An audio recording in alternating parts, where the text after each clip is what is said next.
Hola. Bueno, el primer caso se trata de un paciente masculino de 77 años de edad, que era hipertenso y tenía cardiopatía isquémica, enfermedad de 3 vasos, y había sido revascularizado por dicha enfermedad. Es derivado por una lesión en el tracto rectal, en recto medio inferior, sobre la cara posterior de 5 centímetros de diámetro, de consistencia blanda y móvil, y con una videocolonoscopía que informaba que se trataba de un pólipo sésil de recto medio inferior, extenso de 5 a 7 centímetros de diámetro, que recibiva luego de 3 resecciones endoscópicas. El resto del colon era normal y la anatomía patológica de dicha lesión era compatible con displasia moderada. Ante un paciente de 77 años, revascularizado por cardiopatía isquémica y con un pólipo en recto medio inferior extenso con displasia moderada, ¿usted qué haría, doctor Pierini? Bueno, primero resecarlo por vía transanal, teniendo presente su vasculopatía y sus antecedentes y su edad. Creo que él tiene una displasia y que se puede hacer ya sea por vía transanal, porque está a 5 centímetros, me da la impresión que podría hacerse perfectamente bien, y lo evaluaría a ver si se puede hacer una vía posterior. Bueno, muchas gracias. Doctor Pinocchio, ¿usted qué haría? No, pero ya se sabe que existe el pólipo recto medio 5 centímetros. Bueno, nosotros decidimos hacer la resección transanal de dicho pólipo. Estamos por subir el video. Ahí está la imagen. Bueno, con el paciente en posición de litotomía, con un dispositivo de HealthPoint, se ve un extenso pólipo plano a nivel del recto medio de 5 centímetros y se empieza a marcar la superficie al resecar con el bisturí ultrasónico. Empieza a realizarse la resección de la lesión, combinando maniobras romas con el bisturí ultrasónico, involucrando todas las capas del recto.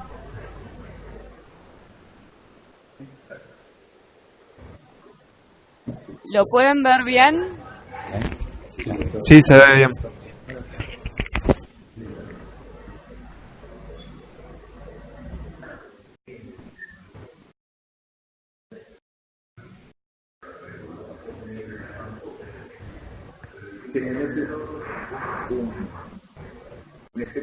Ahí pueden ver la resección hasta la grasa perirectal con los márgenes adecuados.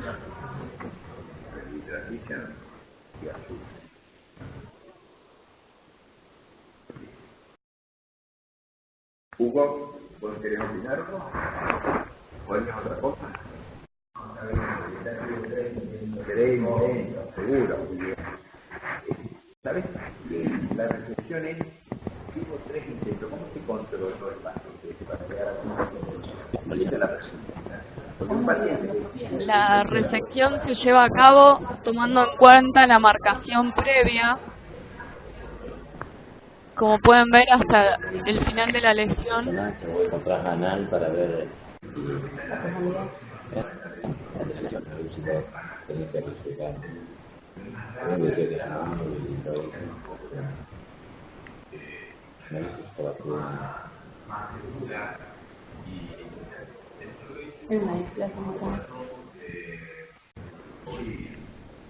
Sí. No lo dijo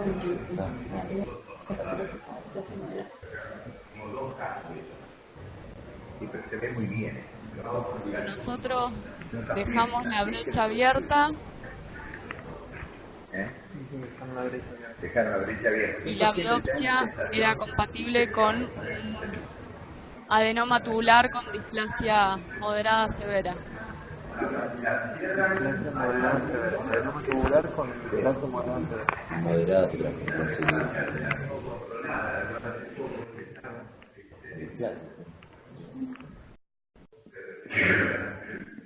¿Están todos viendo el video? Sí, sí, muy bien se ve. ¿Están de acuerdo con la técnica? Sí.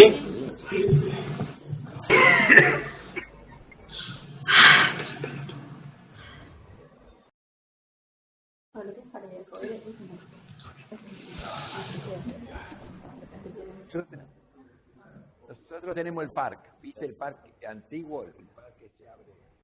Sí, sí, se usa neumo. ¿Cómo no? No, no se pierde. Ya te voy a explicar. Se tapa todos los orificios periféricos. ¿Hola? Hola, sí. Sí, ¿Qué expansor de superficie usan para tener esa visión y sin perder el neumo? En este caso usamos un Hellpoint.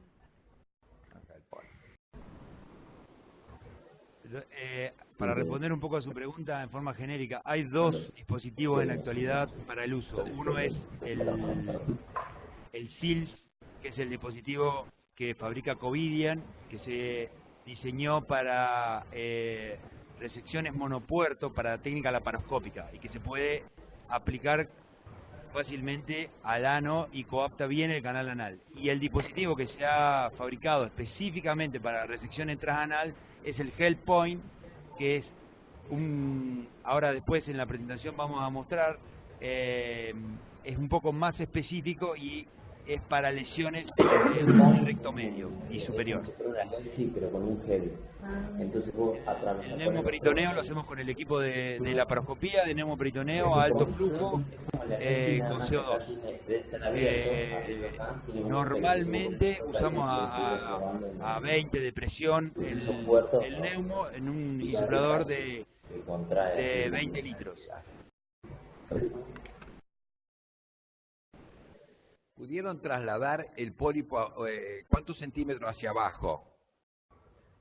Es decir, estaba en el recto medio, porque evidentemente no estaba fijo a los planos posteriores.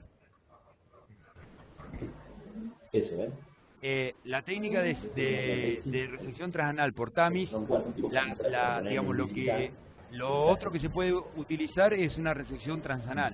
Lo que permite, o el beneficio que tiene esta técnica es no lesionar los esfínteres y, como ustedes pueden ver, realizar una resección exangüe y viendo correctamente los márgenes y dándole margen a la lesión. Eso es lo que nos permite esta técnica. En este caso, si bien sabíamos que se trataba de un pólipo benigno, no es posible una resección submucosa porque el paciente tenía 3 submucosectomías endoscópicas, por lo tanto el margen que nos va a dar es muy bajo y la cicatriz no nos permite hacer una disección submucosa, sino en este caso se podría haber perforado parte de la pared de ese recto, pero en este caso no es posible. Y lo otro que permite el TAMIS, sobre todo en lesiones benignas y también en malignas, pero en lesiones benignas tenemos que tener en cuenta que la mayor posibilidad de estas lesiones es la recidiva si uno deja márgenes comprometidos. Es ver correctamente, igual que vemos en una endoscopía, el margen de la lesión, poder marcarlo y poder hacer una resección con un buen margen de la misma. En este caso ustedes vieron cómo marcamos primero la lesión y luego hicimos la resección siguiendo esas marcas. No sé si queda claro el dispositivo y la forma de realizar la resección. Néstor, ¿querés opinar? No encuentro, boludo. Vení, sí. Sí, vení, por favor.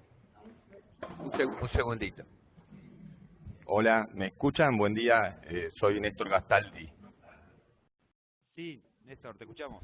Quería comentar, yo soy un apasionado con la endoscopía y me ha tocado vivir 2 casos de este tipo, de adenomas vellosos en la región más del recto medio, que son muy recidivantes. Uno lo saca con endoscopía y a pesar de usar el argón, hacerle argón en la base, hacerle argón en la periferia, muchas veces lo repasamos y a 6 meses o al año aparecen recidivados.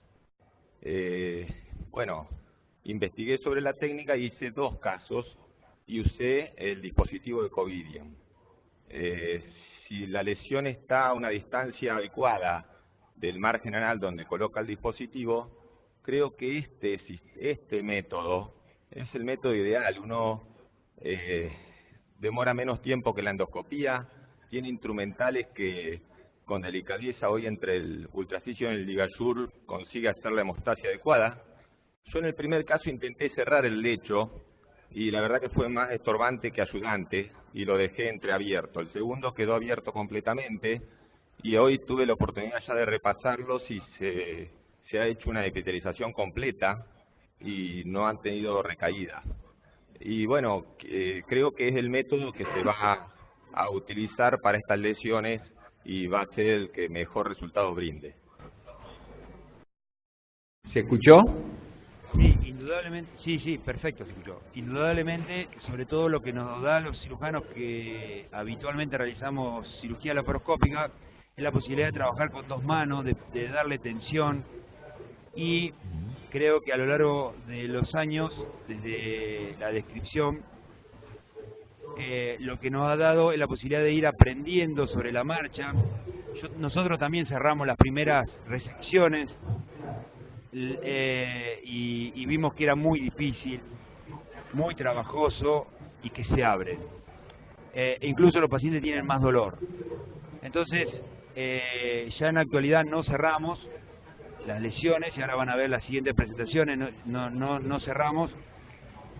Sí, nosotros en una lesión extensa tuvimos una estenosis de recto que dilatamos y que anduvo bien, pero tuvimos complicaciones alejadas. En cuanto a la resección, creo que lo que da la posibilidad de curación de estos pacientes es hacer una resección completa con márgenes, y lo otro que permite esto es sacar toda la pared del recto. Por lo tanto, la posibilidad de dejar lesión es menor que en la técnica endoscópica. ¿Algún otro comentario? Doctor Sí, Cherokee, un doctor segundito. Correa. Oscar, Jorge.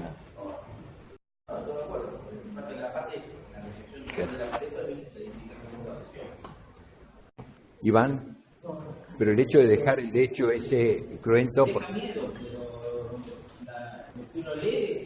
yo te digo, los casos que tengo, que Hugo se debe acordar, son dos casos que endoscópicamente se probaron previamente, o sea que uno lo recibe. Traté de hacerle puntos que me fueron muy dificultosos, que realmente fueron muy dificultosos y que siempre te quedás con un sabor de que le podés dejar un lecho ahí que no te explicás cómo nos infecta, cómo no sigue una consecuencia de lo que uno hizo, ¿no? Pero, bueno, evidentemente que se puede hacer. ¿Escucharon? Sí, ese temor teníamos todos los cirujanos cuando veíamos las primeras presentaciones. La presentación del doctor Larach fue Sí, la hace casi 10 años y la primera presentación, y a partir de ahí se han dado una serie de casos, si bien no son trabajos de alto valor científico, son serie de casos y de experiencias, y hasta ahora la experiencia es que tal vez sea mejor dejarlo abierto que cerrarlo, y que no pasa nada aún en lesiones tan extensas, que quedan abiertas y que queda la grasa perirectal expuesta. Después, cuando uno controla estos pacientes, está totalmente cubierto por mucosa y lo único que uno encuentra es una cicatriz que es pequeña comparada con la lesión que uno dejó en la cirugía. ¿Algún otro comentario? ¿Sabés qué? Yo creo que sí, por supuesto, estamos de acuerdo, pero evidentemente cuando haces una vía transacra o lo que probablemente vengan algunos otros casos, una Krager o una Georg-Melkson, y vos ves que te fistuliza y era una lesión posterior y demás, también le encontrás la correlatividad con esto que vemos, te hace siempre tener la duda. Creo que es muy interesante el caso porque nos da algún tipo de enseñanza que se puede dejar. Yo creo que hay que dejarlo con un control muy riguroso. Y la mayor enseñanza que tiene que dejar es que este pólipo de 5 centímetros y recidivado en 3 oportunidades, quiere decir que el control tiene que hacerse más frecuente para no llegar a ese tipo de tamaño, que es mucha la exéresis que se debe hacer del recto medio, ¿no? Sí, indudablemente. Sí. ¿Algún otro comentario? Sí, otro comentario también me parece útil, es que es importante hacer un muy buen examen proctológico para asegurar bien en qué cara y en qué lugar está ubicada la lesión. Yo un caso lo hice en posición claro, de navaja sevillana, en uno porque la mujer tenía la lesión en cara anterior y el otro en cara posterior y lateral. Trabajé con comodidad en posición de la cirugía común proctológica. Sí, nosotros hemos realizado todo en posición de litotomía. La verdad que no hemos tenido inconvenientes, aún los que están en cara anterior. Pero sí se puede variar la posición tranquilamente. Y la anestesia también. Yo realicé con anestesia, hicieron raquidia y también le agregaron anestesia general. Lo hicieron porque de esta forma me lograron tener más tiempo de un campo sin perder el espacio de trabajo. Sí, eso ahora lo vamos al final. La doctora va a mostrar un artículo, fue el tema de discusión de todo este tiempo, con qué tipo de anestesia se realizaban estos procedimientos. Y sí, está comprobado que la anestesia raquidia es la que logra mejor relajación de la pared abdominal y evita el movimiento. En este video, porque estaba cortado y está muy editado, pero si no se nota como el movimiento durante la respiración del paciente hace que se colapse el campo quirúrgico. Con la anestesia raquidia es con la que se logra mejor resolución y mejor relajación de los músculos del abdomen, lo que permite una mejor exposición durante la cirugía. Pero bueno, un poco era mostrarle este primer paciente. Ahora vamos a seguir presentándole con otro tipo de patología para que podamos discutir y podamos realizar algún otro tipo de comentario, sobre todo cuando pasamos a patologías no benignas. Bueno, el paciente tuvo buena evolución postoperatoria, se fue de alta el tercer día postoperatorio. Pasamos al segundo caso.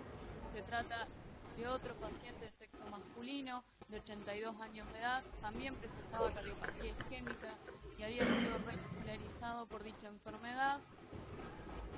El motivo de consulta del paciente fue cambio en el hábito evacuatorio y distensión abdominal, por lo cual le habían realizado un colon por enema que evidenciaba a nivel del recto superior y hacia su cara posterior leve irregularidad en su pared con extensión aproximada de 3 centímetros. Sería una lesión orgánica plana. En el laboratorio del paciente tenía una rutina normal con un CA levemente elevado y un CA19,9 normal. Nosotros le realizamos una videocolonoscopía en la cual evidenciamos a 10-12 centímetros del margen anal una lesión elevada, cesis con centro deprimido de 15 milímetros de diámetro. Primero realizamos infiltración submucosa, pero la lesión no presentó elevación. Ante un paciente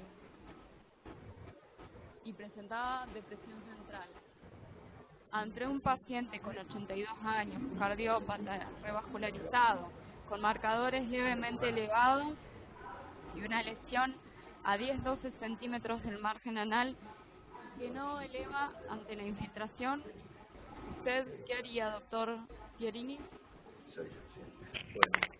La biopsia de la lesión. Una muy buena biopsia para ver de qué se trata, si es un adenocarcinoma, que es lo más probable. ¿Alguien haría algo diferente?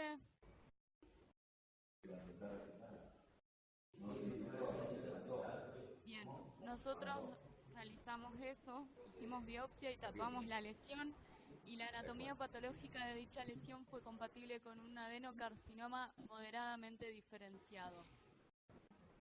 Con un paciente con un cáncer de recto a dicha localización, ¿ustedes qué harían? Estadificarlo primero, a través de imágenes para ver si exclusivamente esa es la lesión existente y a partir de ahí planear acorde los riesgos del paciente, con una evaluación con el anestesista, con la familia también que participen en la decisión, porque es una cosa relativamente chica, pero tiene que ser resecado. Puede ser por vía laparoscópica o por vía quirúrgica, acorde cómo se encuentre el paciente. Pero por lo que los antecedentes que ustedes dan es de altísimo riesgo, o sea que hay que tratar de consensuar con el anestesista, ver qué tipo de anestesia se le puede hacer, y la resección es del recto superior, o sea, es bastante alto. Doctor Penocchio, ¿usted haría algo diferente?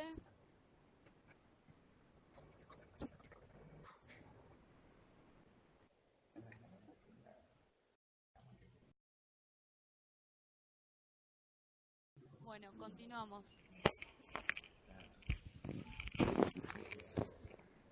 Nosotros realizamos la estadificación, como dijo el doctor Pierini. Hicimos tomografía de tórax, resonancia de abdomen, no presentaba lesiones, pero en la resonancia de pelvis podía ver la lesión a nivel del recto superior. A nivel del recto superior, que no impresionaba infiltrar la muscular y no presentaba adenopatías en el mesorrecto o en las cadenas ilíacas.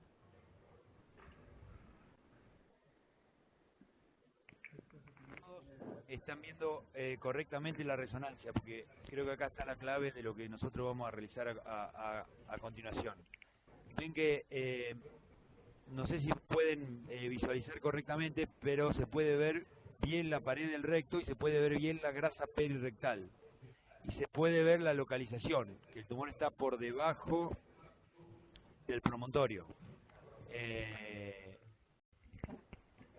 Si lo pueden ver, no pueden confirmar. Me da la impresión de que es más bajo de lo que ustedes, de los 12 a 13 centímetros. Sí, en la extensión. A eso es lo que me Parece refiero, porque para el paso siguiente que nosotros dimos, tiene que quedar claro dónde está localizado el tumor y de qué tipo de tumor estamos hablando. Sí, impresiona, más extendido y bajo. Sí, exactamente.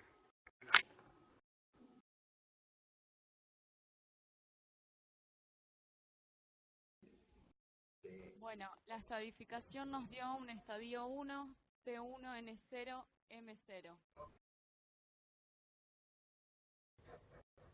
¿Ustedes qué harían con este paciente, doctor Pierini? Acá sí puede haber disidencia franca, pero yo vuelvo a repetir, hablaría con el anestesista. Es una lesión importante por lo que se ve en la imagen, no es algo chico, es algo muy importante y lo que propondría en principio sería la resección, ya sea por laparoscopía, si se puede, porque sabemos que estos pacientes vasculares tienen también contraindicaciones formales en cuanto a la laparoscopía o por vía convencional, pero intentaría por todos los medios resección y anastomosis baja, con una protección. Muchas gracias. ¿Alguien haría algo diferente? Sí, un segundito. Un segundo, una opinión del doctor Imó. Hola, muy buenos días.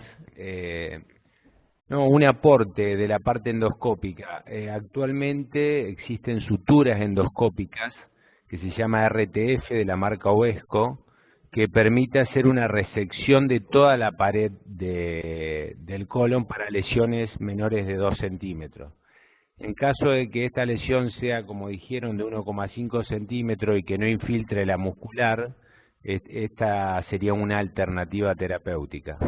Una resección endoscópica usando estos clips que te hacen una sutura y resección total de la pared. Sí. ¿Se entendió? Sí, perfecto. Correcto. Es nuevo, pero para tumores chicos.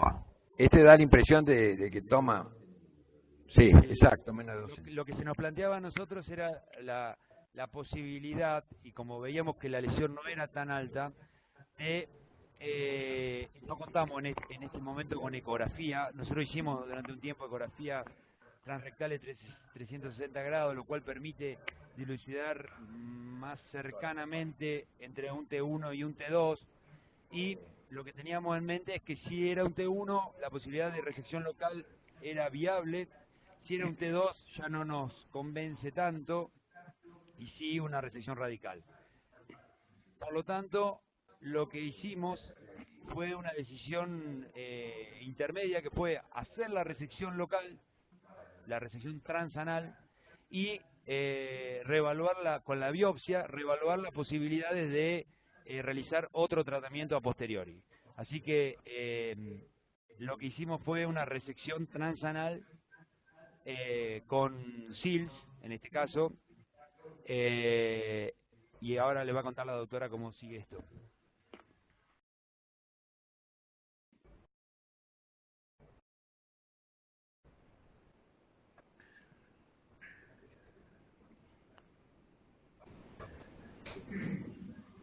Ahí estamos subiendo el video.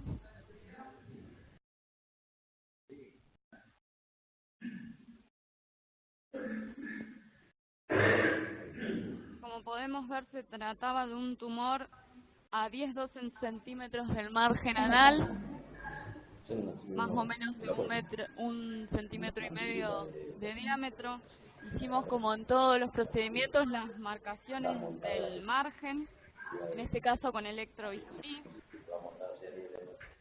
y luego comenzamos con la sección de la pared.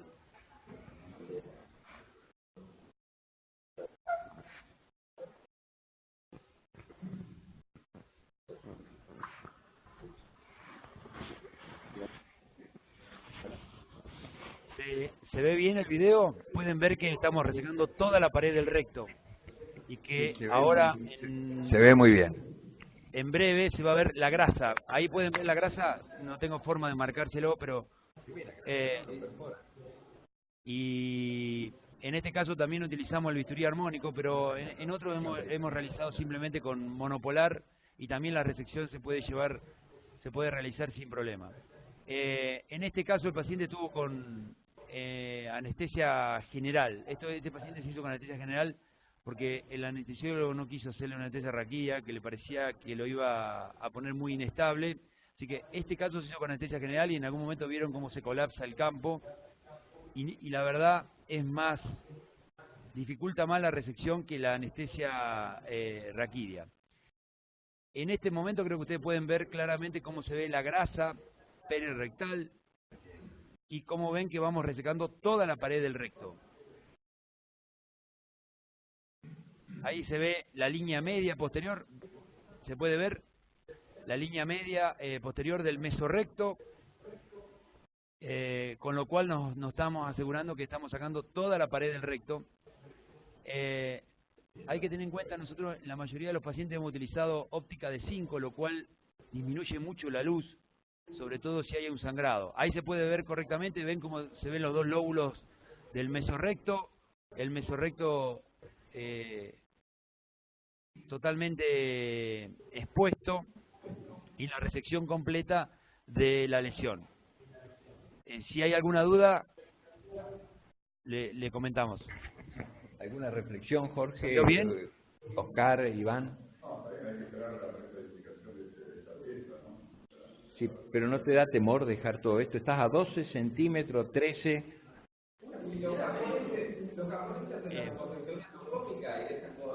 Sí, por eso. Sí, pero nosotros no estamos acostumbrados, ¿viste? Tenés una... No, pero esa disección es una cosa, no es de toda la pared. Bueno, como ven, acá se despierta un poquito la discusión normal, porque acá se reseca toda la pared en un límite de 12 del recto superior, ya entrando al recto superior, y bueno, con la posibilidad de dejar la zona esa o libre en cavidad o en el mesorrecto, ¿no? Pero es muy buena, lo que están demostrando es muy bueno. Por eso le explicaba, le quise mostrar cuando veíamos la resonancia, a dónde estaba el promontorio, cómo estaba el mesorrecto detrás de la lesión, o sea, en la cara posterior, y que la lesión está en cara posterior. Es muy distinto si esta lesión hubiese estado en cara anterior. Se puede hacer igual, y se puede suturar la pared, si uno perfora el recto, pero uno deja la herida abierta y tiene la amplitud para la resección porque está en cara posterior y por debajo del promontorio. Todos los que hacemos cirugía colorectal sabemos que debajo del promontorio, en la pared posterior, solo hay mesorrecto. Y es por eso que uno se realiza estas resecciones amplias en cara posterior. Bien. Qué bien, Pablo, qué lindos casos han elegido. Son realmente demostrativos. También hay que ser muy cauto en todo este manejo, ¿no? Porque no es, uno lo ve muy simple, ve esta imagen final, pero es de mucho cuidado. Bien, ahora la doctora continúa con la presentación. Bueno, el paciente tuvo buena evolución postoperatoria, tolerancia a la dieta y egreso el segundo día postoperatorio. Y la anatomía patológica de dicho paciente confirmó el estadio 1, era un adenocarcinoma moderadamente diferenciado, infiltrante hasta la submucosa, un T1A, con márgenes de resección libres.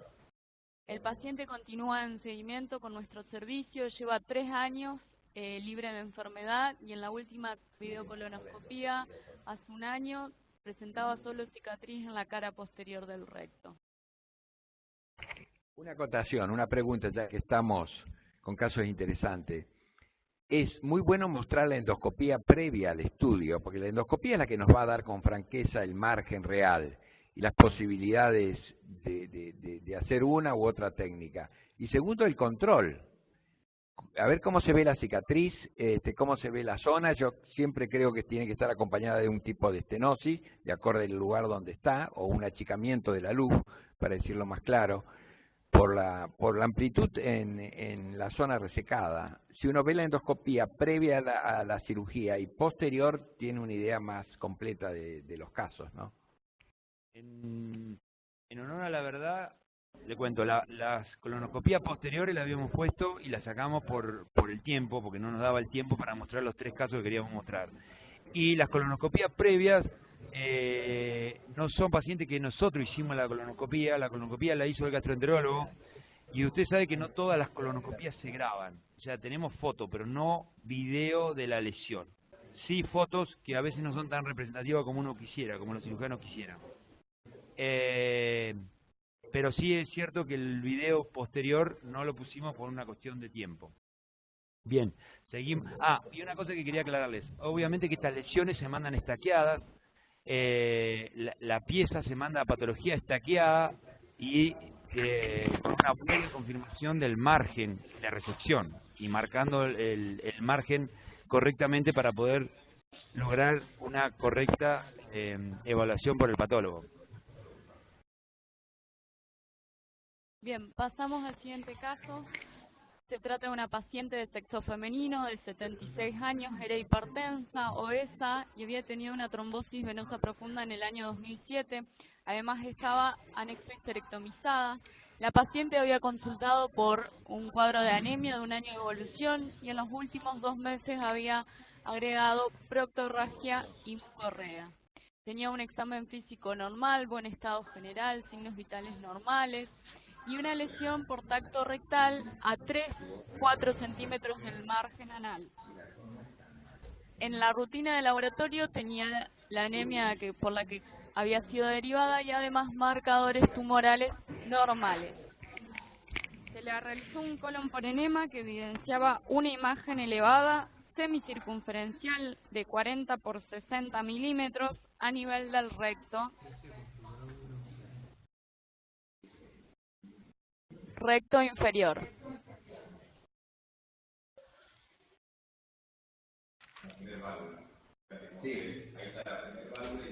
Nosotros realizamos la videocolonoscopía en la cual vimos la lesión en el recto sobre la cara lateral derecha a 3 centímetros del margen anal. Dicha lesión ocupaba el 25% de la circunferencia y la anatomía patológica fue compatible con adenocarcinoma bien diferenciado y gestante. Ante una paciente obesa, hipertensa, con un adenocarcinoma de recto inferior, ¿ustedes qué harían? ¿Quieren opinar Doctor alguno? Perini. Sí, 77 años dijo, ¿no? Sí, 70. Sí, que es importante la edad también. Y los 3 centímetros vienen en el recto inferior. Lo que uno ve acá que impresiona grande la imagen, grande en el sentido de la circunferencia que compromete. Acá es importante también la parte endoscópica, porque esta radiología nos muestra una extensión de jerarquía. La endoscopía nos puede mostrar bien la relación también de las paredes que uno puede respetar. 3 centímetros, la lesión tiene entonces una extensión de ¿cuántos centímetros aproximadamente, si me puede? Porque eso también incide, no dejar lesión, porque dejar lesión es lo mismo que no hacer nada. ¿Cuántos centímetros con la lesión aproximadamente? Que la endoscopía nos da con más precisión a veces que la radiología. No, doctor Pirini, mire, en este caso se trataba de una lesión grande con cierta extensión, lo cual no permitía una resección local. Nosotros, más que una resección local, era estadificar la paciente para ver qué tratamiento, si íbamos a hacer neoadyuvancia o no. Obviamente que con los antecedentes de la paciente preferíamos hacer neoadyuvancia. Así que a eso nos referíamos con el lugar. Sí, ahora sí. Sí, seguro, porque no daba para ninguna. Era paciente para claro. la solución local, digamos. Sí, correcto. Hacer la estadificación y la neoadyuvancia. Bien, nosotros hicimos la estadificación, tenía tomografía y resonancia de abdomen, tomografía de tórax normal y resonancia de abdomen también. Y en la resonancia de pelvis se veía el engrosamiento de las paredes del recto inferior, un engrosamiento asimétrico hacia la izquierda, aproximadamente de 12 milímetros, con un realce heterogéneo tras la administración de contraste endovenoso sugerente de un adenocarcinoma, de cáncer. Pero además, en la resonancia se visualizaba una adenopatía a nivel del mesorrecto, de 6 milímetros. Y la infiltración del elevador del ano. Sí. Ahí se ve la adenopatía. ¿La pueden ver?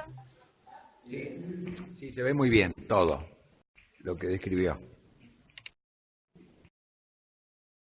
¿El SEA qué SEA tenía? Normal. Ajá. Sí, el SEA era normal. Y el CA19 también. Mira que bien se ve el elevado. La estadificación fue un estadio 3, un T3, N1, M0. Al estadificar la paciente significaba la decisión de hacer algún tipo de neoadyuvancia en esta paciente. Pero lo más importante era que esta paciente, de ir a una resección, tenía que ir a un MINES. No teníamos ninguna otra opción. Acá en ningún momento se cruzó la posibilidad de hacer una resección local ni de hacer otro tipo de cirugía. Pero lo que un poco limitaba tanto el tema de la neoadyuvancia como el tema de la cirugía era los antecedentes de la paciente, y ya van a ver cómo cursa, porque nosotros decidimos hacer neoadyuvancia, o sea, quimio y radioterapia. Después de la resectiva se decidió hacer quimio y radioterapia, pero en un momento vamos a hacer radioterapia sola por los antecedentes de la paciente y el estado de la paciente. Pero se decidió en comité de tumores iniciar quimio y radioterapia. y así fue como se inició la neoadyuvancia de la paciente. Durante el tratamiento, la paciente presentó un nuevo episodio de trombosis venosa profunda con internación y comienzo de anticoagulación. 10 semanas después de finalizado el tratamiento neoadyuvante, se controló la paciente. En el examen rectal no se palpa la lesión previa. ¿Ustedes plantearían que la paciente presenta respuesta clínica completa? Bueno, ¿Esa hay que... paciente ustedes qué harían? Bueno, primero es un paciente, por supuesto, un paciente altamente complicado por sus patologías concomitantes, y segundo, repetirle la resonancia y la colono. Bien.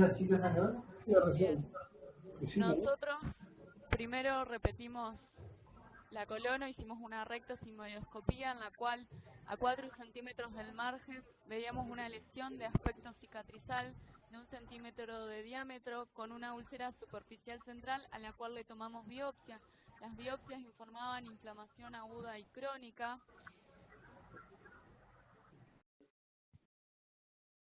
Ante esta paciente, ¿ustedes qué harían? A ver, por supuesto, el control clínico. Aparte nos avalan trabajos y experiencia mundial, y tenemos algunos casos muy parecidos y sin comorbilidades, pero que la neoadyuvancia nos dio una sorpresa enorme en cuanto a la nueva estadificación, y que hemos decidido en común acuerdo con la paciente y con la familia un control riguroso. Pero en estos casos creo que más aún, teniendo presente todo lo que usted dijo. Nos generaba la duda porque la paciente no tenía respuesta, si bien tenía respuesta de la lesión, no era completa porque tenía una úlcera con una depresión central y con un fondo sañoso en el centro, y todos sabemos que la respuesta completa es cuando la lesión se epiteliza completamente y solo se ve en telangiectasias.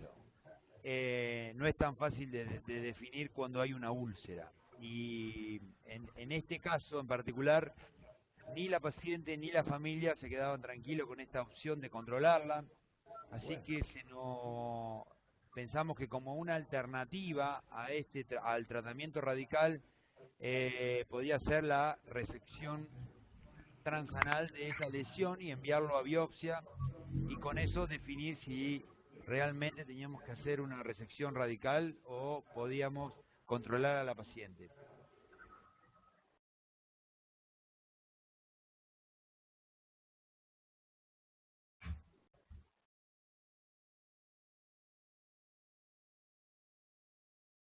Estamos subiendo el video.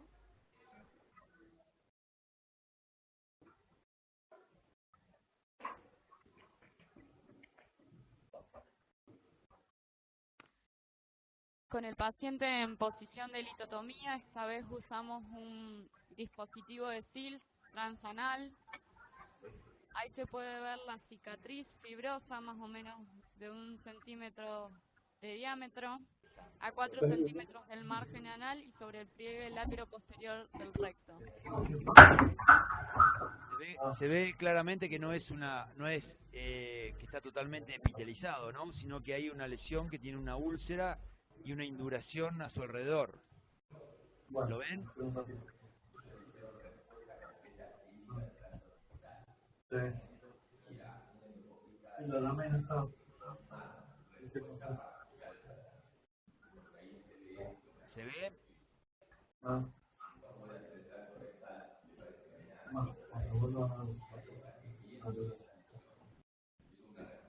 La gente de YouTube, ¿lo pueden ver bien?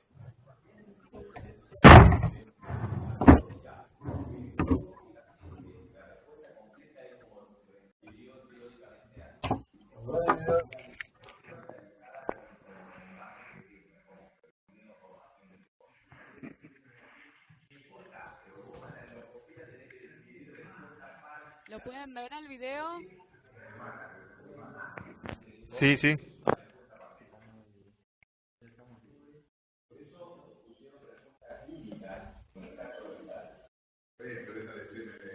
Ahí está marcando los márgenes, se hizo una resección completa de toda la pared.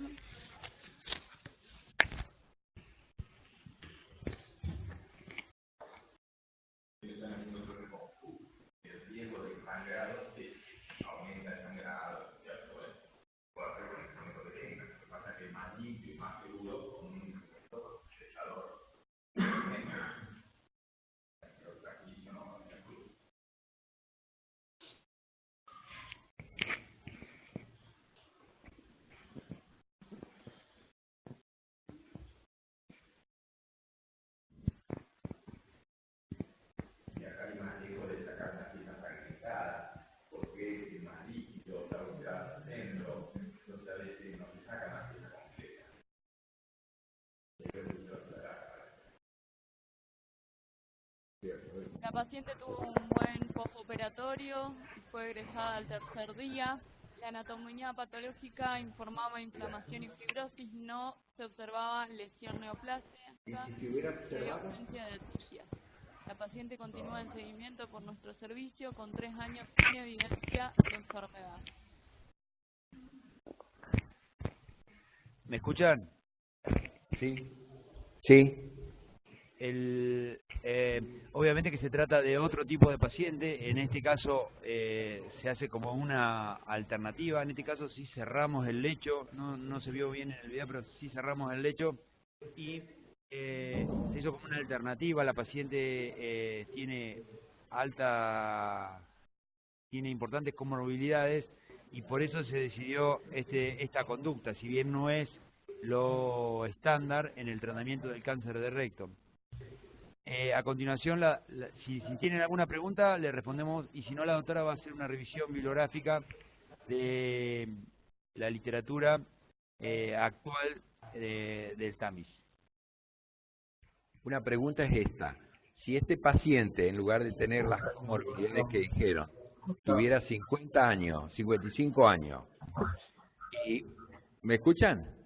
Con la neoadyuvancia, con ese resultado, con esa biopsia que dio negativa, con una resección ante la ulcerita, que lo vemos bastante seguido, que queda siempre algún tipo de cicatriz o una pequeña úlcera en la zona donde estaba el tumor, muy chica, muy pequeña, tal vez así que al tacto a veces suele pasar desapercibido. Pero, ¿qué conducta adoptan ustedes ante un paciente que no tiene esas taras orgánicas de la misma edad con la misma patología? ¿Le indican la cirugía de Mail una vez que tienen la constatación de que ha revierto su patología? Teníamos una conducta hasta hace un tiempo atrás y ahora tenemos otra conducta. Hasta hace un tiempo atrás era indicación de resección radical sin importar la edad y sin importar cómo hubiese respondido. En la actualidad hemos realizado un plan de seguimiento para estos pacientes en conjunto con oncología y entonces realizamos la neoadyuvancia y reevaluamos a los pacientes. Los que podrían llegar a tener respuesta completa los volvemos a evaluar endoscópicamente y con resonancia, y según los resultados los controlamos. Pero eso es actual, no tenemos en control, no tenemos más de 6 pacientes que tenemos en seguimiento con respuesta completa. Nosotros analizamos nuestra serie de casos. Bueno, ustedes saben que la cirugía de colorectal en nuestro hospital es muy frecuente y tenemos bastante número. Solo el 10% de las resecciones que hemos realizado, que llevamos 300 y pico de resecciones de recto, de las cuales 80 tienen neoadyuvancia, solo el 10% tiene respuesta completa, patológica, en la biopsia posterior a la resección. O sea, en nuestra institución no es más del 10% la respuesta completa. No, pero es muy buena, ¿no? Incluso a nivel internacional. Justo ayer estuve actualizándome. No es nada despreciable el 10%. De cada 100 pacientes con una patología que tenía una conducta netamente quirúrgica indiscutible, tenés 10 que puede uno rever la medida. Es importante, muy buena la estadística. Habla hasta un 20, un 30, y si uno ve los trabajos de Angelita... Pero distintos estadios, ¿no? Así que nosotros en la actualidad lo que tenemos es un protocolo de seguimiento, y vamos a empezar a evaluar al paciente y hacer nuestra propia experiencia, que si bien no es grande, pero yo creo que nos va a permitir ver el camino en un futuro no muy lejano. Pero creo que también van a comenzar a salir trabajos con mayor número de pacientes en control, y vamos a tener más claro cuál debería ser la conducta en estos pacientes. Y siempre es muy claro que la conducta no solamente la tiene que tomar el médico, sino que también tiene que estar directamente relacionada con la opinión del paciente. El paciente debe saber a qué se está exponiendo, ¿no? Creo que eso es claro, y eso es en lo que nos focalizamos nosotros. Sí, está muy bien, son las enseñanzas, exacto. Bien, entonces seguimos con la revisión de bibliografía.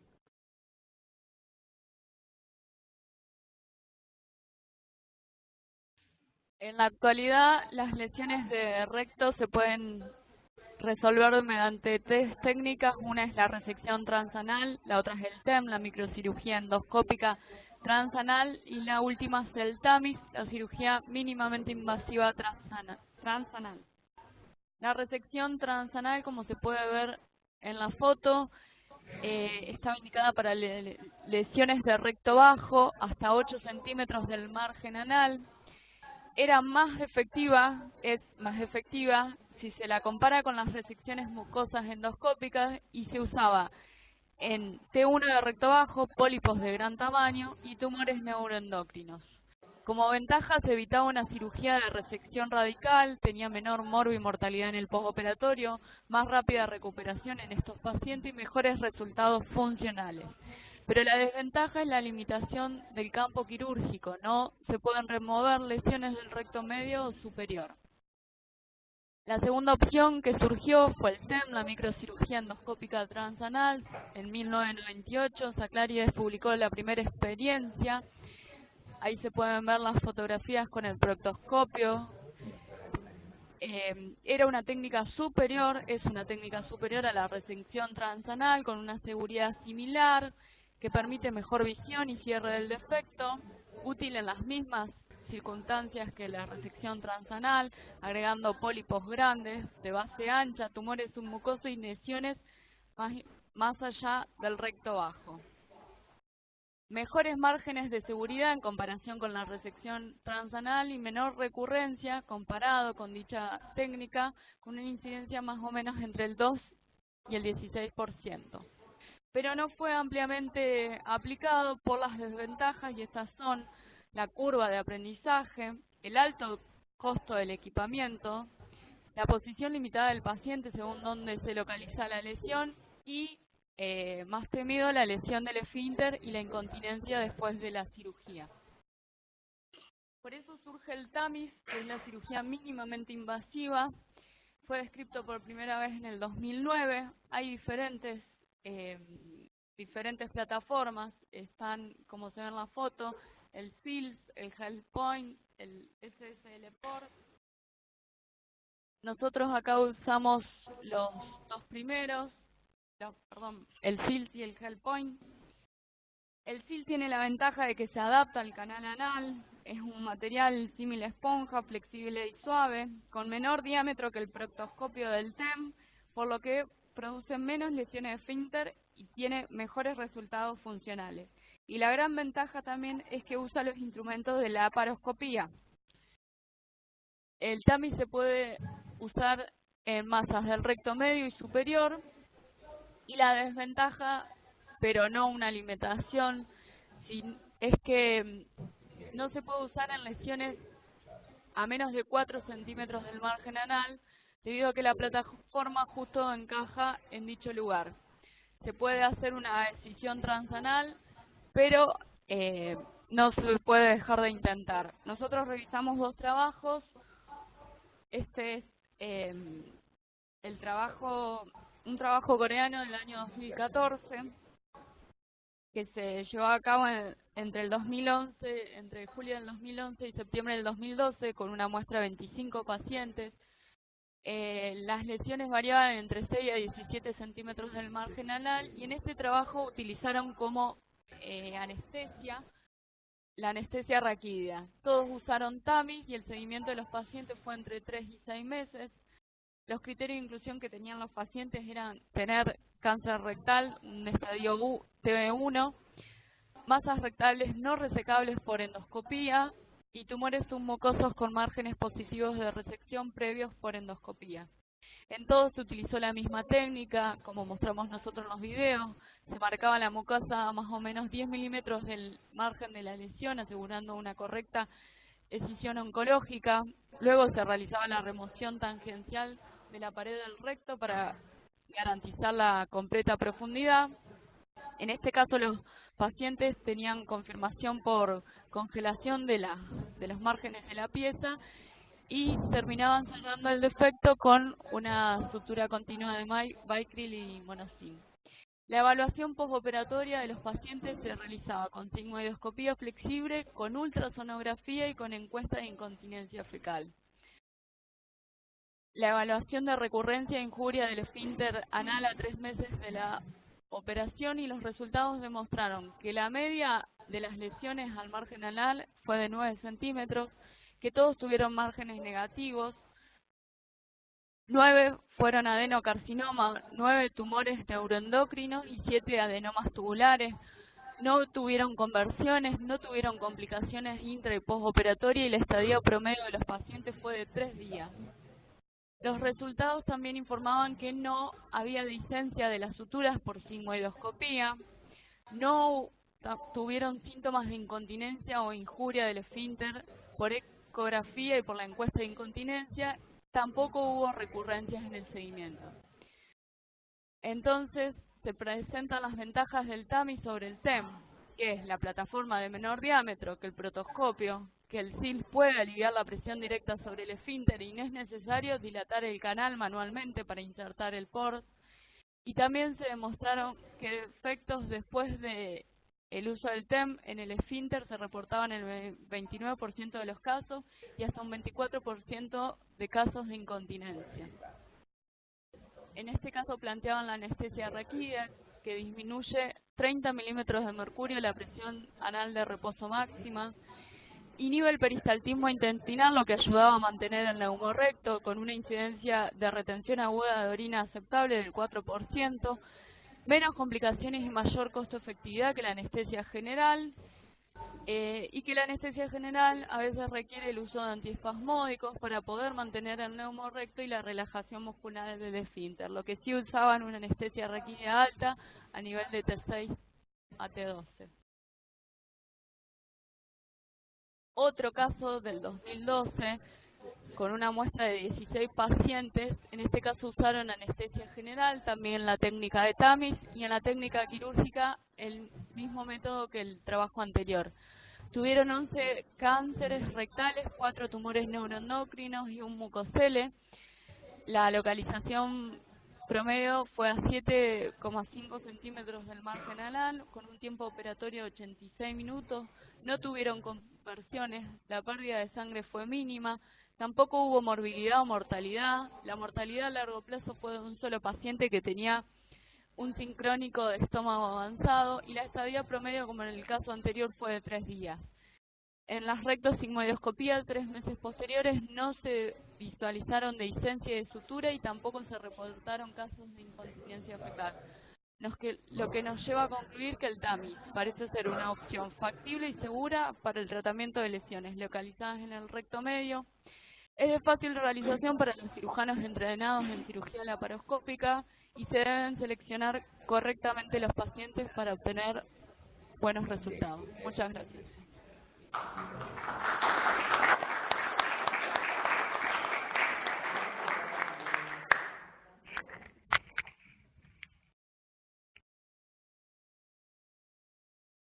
Bueno, ¿algún comentario, alguna pregunta, algo que haya quedado de dudas?